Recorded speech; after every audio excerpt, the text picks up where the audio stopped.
la science que vous avez connu. Et on m'a demandé de faire une conférence sur le goût du vrai devant des lycéens. Et j'ai montré avec plein d'exemples tirés de la physique, des mathématiques, de la logique, du calcul des probabilités, que souvent un résultat de science contredit le bon sens, choque le bon sens. Et à un moment, je prends comme exemple les tests PCR ou autres. À une époque où certains représentants de partis politiques, notamment extrémistes, disaient faut des tests, sans jamais poser la question de leur efficacité. Et pour détourner cette argumentation, j'ai pris l'exemple fictif, je dis bien fictif, je précise que c'est pas du tout...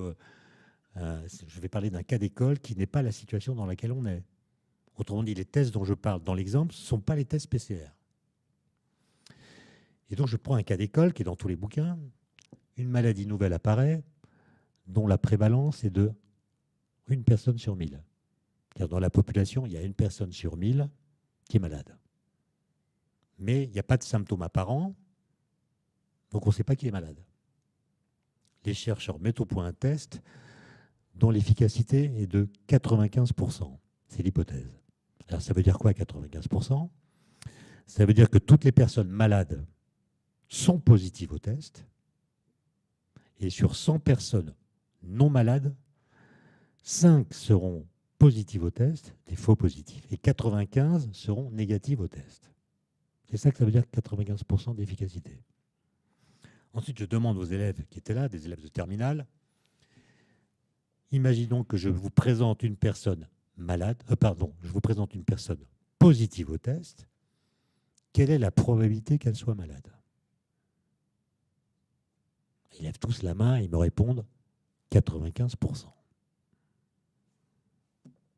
Je leur réponds, c'est pas de chance. Le bon résultat, c'est 2%.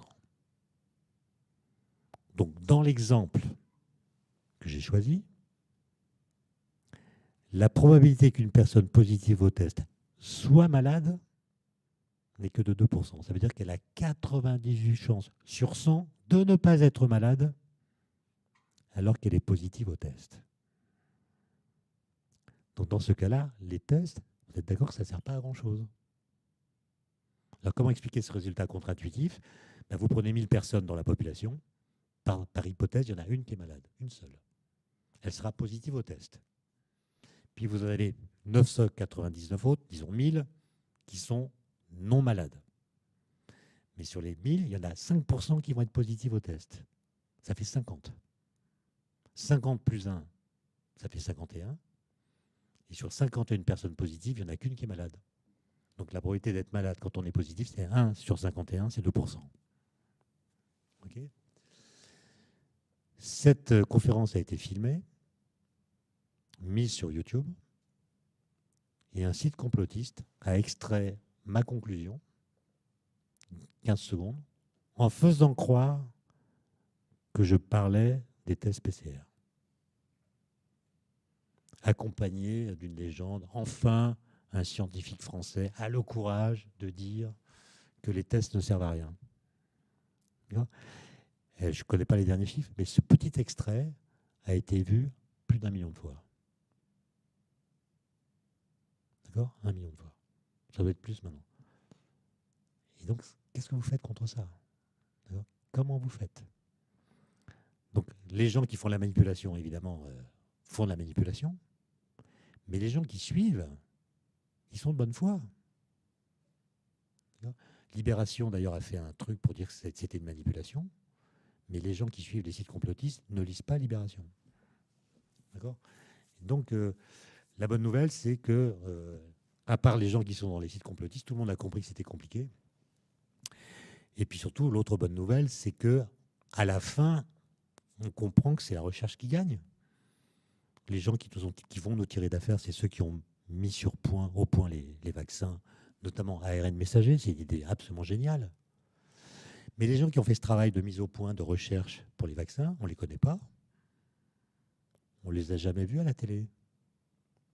Alors que ceux qui faisaient la promotion quotidienne de médicaments qui n'ont jamais fait leurs preuves, on les entendait tous les jours.